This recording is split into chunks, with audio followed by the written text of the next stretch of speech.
ॐ श्री परमात्मने नमः। अथ पञ्चदशोऽध्यायः। पुरुषोत्तमयोगः। श्रीभगवानुवाच ऊर्ध्वमूलमधःशाखम् अश्वत्थं प्राहुरव्ययं छन्दांसि यस्य पर्णानि यस्तन्वेद स वेदवित्. வெல்கம் டு சென்னகேசவர் பெருமாள் கோவில். இன்னைக்கு சம்சோக்ஷணம் முடிஞ்சு 48 days ஆகுது. வாங்க பெருமாளை சேவிக்கலாம். இந்த சன்னதி இது 3வது சம்பவம் இங்கே இப்போ தான் நடந்துள்ளது. இதற்கு முன்னதாக இருந்து 1997ஆம் ஆண்டு சம்பரோஷணை ஆனது. அதற்கு அடுத்த 12 வருஷம் கழித்து 2012 அவருக்கு சம்பரோஷணை நடந்தது. இப்பொழுது பிப்ரவரி 2ஆம் தேதி பாலாலயம் ஆகி ஜூலை 2ஆம் தேதி மகா சம்பரோஷணம் நடந்து முடிந்தது. இந்த சம்பரோஷணமாகி 48ஆம் நாள் இன்று மண்டலாபிஷேகம் பூர்த்தியாகி மகாசாந்தி யோகம் நடந்து மூலவர் உற்சவர் சக்கரதாவாசனை 3 பேருக்கும் திருமஞ்சனமாகி ஏகாலத்தில் திருமஞ்சனமாகி இப்போது குடம் பூர்ணாதியாகி கலசங்கள் புறப்பாடாகி மூலவர் உற்சவர் சக்கரதாவாசனுக்கு தீர்த்தம் சேர்த்து அதுக்கப்புறம் அலங்காரமாகி கோஷ்டி சாத்து முறையாகி தீர்த்தம் சாதம் நடக்கப்படும். இது இந்த மண்டல பூர்த்தியாகி விசேஷமான இந்த நேரத்தில் அடியேன் அனைவரும் மக்களுக்கு எல்லாரும் லோகக்ஷேமார்த்த சுகுணாபவன்னு சொல்லி எல்லாரும் க்ஷேமாக இருக்கணும், எல்லா குறையிலும் பெருமான் அனுகிரகம் வரணும் அப்படின்ட்டு நான் எல்லாரும் பிரார்த்திக்கிறேன்.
நெடுஞ்சலாக இருப்பதாக எண்ணி அந்த கோவிலை இடிக்க முற்பட்டனர்.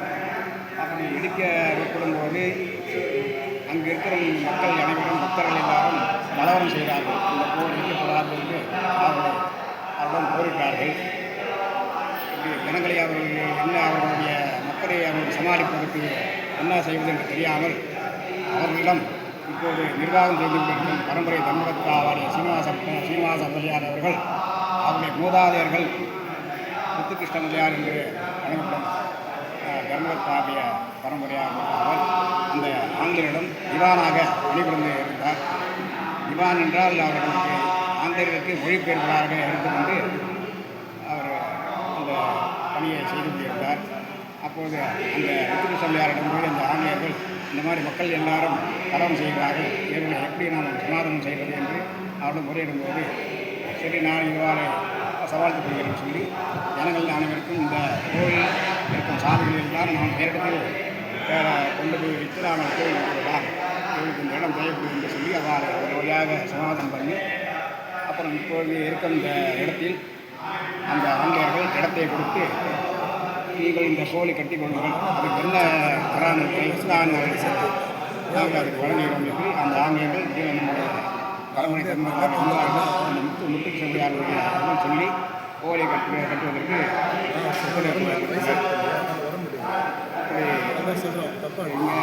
அந்த அங்கே இருக்கும் மூலராகவர் இப்போது இருக்கும் இந்த கோவில் கொண்டு வந்து புதுப்பிப்பு செய்து கோவிலை கட்சி முடித்தனர். இந்த கோவிலுக்கு அந்த கோவில் ஏற்பட்டு 300 ஆண்டுகள் ஆகும். அதற்கு கூட அந்த கோவில் எத்தனை காலம் அங்கே இருக்கு என்று தெரியாது. அப்படி அங்கே இருக்கும்பொழுது முகலாய காலத்தில் ஐதரளி என்ற ராஜா என்ன பண்ணுறான், கோவில் இருக்கிறதுனா கொள்ளடிக்க ஆரம்பித்தார்.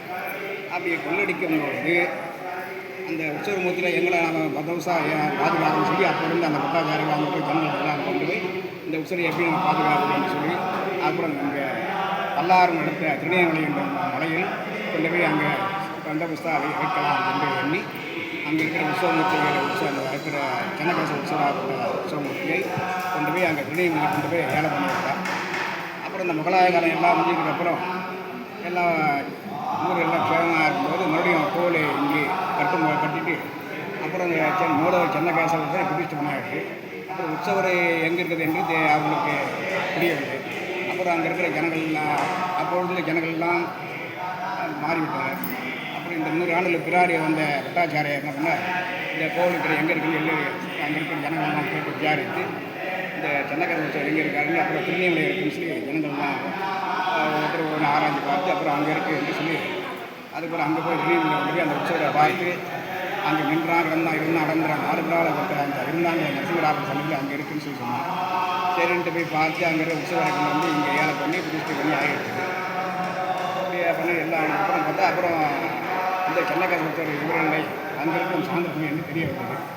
சரி வச்சதே வைத்தா அப்படியே பெருமாளுடைய திருவிழம் அப்படியே ஆகட்டும்னு சொல்லி அப்படியே ஏழை பண்ணி விட்டார்கள். அப்படி இருக்கும்பொழுது இந்த உற்சவரை அங்கே வயதின் இடத்தில் இருக்கும்பொழுது ஆழ்வார் நல்லா சொன்னதாக தெரியவில்லை. இருந்தாலும் இந்த சென்னகேசவர் இருக்கிற உற்சவராகப்பட்டவர் சாந்திரனாகப்பட்டவர் அங்கே திருநெல்வேலியில் திருமங்கியாழ்வா மங்களாசன உற்சவமூர்த்தியை வந்து அப்புறம் தான் தெரியுது. சரி பெருமாளுடைய திருவிழம் விமானஸ்தலமாக இருந்தாலும் விபதேசமாக இங்கே இல்லாத காரணத்தால் உற்சவரையும் கேள்விவிட்டார் என்று ஏன்னா எல்லாரும் ஒருவித்து அந்த உற்சவரை அப்படியே ஸ்தாபிதம் பண்ணிவிட்டார்கள். ஆகையால் இங்கு மூலவர் சென்னகேசவர் உற்சவர் சாந்தசிம்மன் இந்த திருவங்கியாழ்வார் மங்களாசன உற்சவமூர்த்தி இங்கே இருந்து அனைவருக்கும் நமக்கு எல்லோரும் பாக்கியம் என்று சொல்லி இதுவரையும் ஆராதனை கையில் நடந்து கொண்டு வருகிறது. இந்த சனது ஏற்பட்டு 300 ஆண்டுகள் ஆகிறது. இதற்குள்ள அங்கே உயர்ந்ததில் தான் இந்த கோவில் இருந்தது. ஆகையால் இந்த விசேஷமான இந்த சாந்திநாத சுவாமி இந்த குழந்தையாக நம்ம பெருமாள் பெருமாள் குழந்தைய முகம் மாதிரி பெருமாள் வேண்டியிருக்கிறார். ஆச்சரியமான உற்சவமூர்த்தி சொன்ன கவசம் சாத்தப்பட்டு இருக்கிறது. ஸ்ரீதேவி உற்சவமூர்த்தி இங்கே வந்து சக்கரத்தாவாசம் விசேஷமான சன்னதி. இங்கே கல்யாணமாகாதவர்கள் குழந்தை இல்லாதவர்கள் என்னென்ன வியாபாரத்தில் இளைஞர்களுக்கு வியாபார உத்தியோகத்துக்கு வியாபாரத்துக்கு என்னென்ன நமக்கு குறைகள் உண்டோ அந்த குறைகளாம் திக்கக்கூடிய இந்த சுதரநாழ்வாமூர்த்தி இங்கே எழுதியிருக்கிறார். ஒரு 108 லட்சம் வந்து ஒரு மண்டலம் பிரதட்சம் ஆனால் நம்முடைய குறைகளை அனைத்தும் அவர் தீர்ப்பார். முதன்மையில் இந்த சக்கரத்தாவ சன்னதி இங்கே தான் ஏற்பட்டது. இந்த சன்னதிக்கு இங்கே வந்து எல்லாரும் சேவித்து இந்த ஆச்சரியமான சுற்றுலாழ்வார் இப்படி இருக்காரு, நம்மளுடைய கோயில் இது மாதிரி ஏற்படுத்துன்னு சொல்லி இதை பார்த்து அநேக கோயிலில் சுற்றுலாழ்வார் சக்கரத்தாவ சன்னதி நிறுவப்பட்டு இருக்கிறது. ஆகையால் ராதாமான் சுரசமூர்த்தி மகா விசேஷமான சன்னதிகள் அப்படி இருக்கும். அப்புறம் பக்கத்தில் ஆஞ்சநேயர், கோதண்டராமர், தாயார் செங்கமலமி தாயார், அப்புறம் அந்த உத்தரபாகத்தில் கண்ணன், ஆண்டாள், ஆழ்வார் ஆச்சார்கள் அனைவரும் இங்கே எழுதியிருக்கிறார்கள். இங்கே வந்து சேவிச்சமையானால் நம்முடைய வம்சம் சேவமாக இருக்கும். நம்முடைய குறைகள் அனைத்தும் தீர்க்கக்கூடிய அந்த சின்னகேஸ்வரர் வந்து சேவித்து அனைவரும் வந்து சேவித்து அவருடைய அனுகிரகத்தை பெறுமாறு அப்படி வந்து கேட்டுக்கொள்கிறேன்.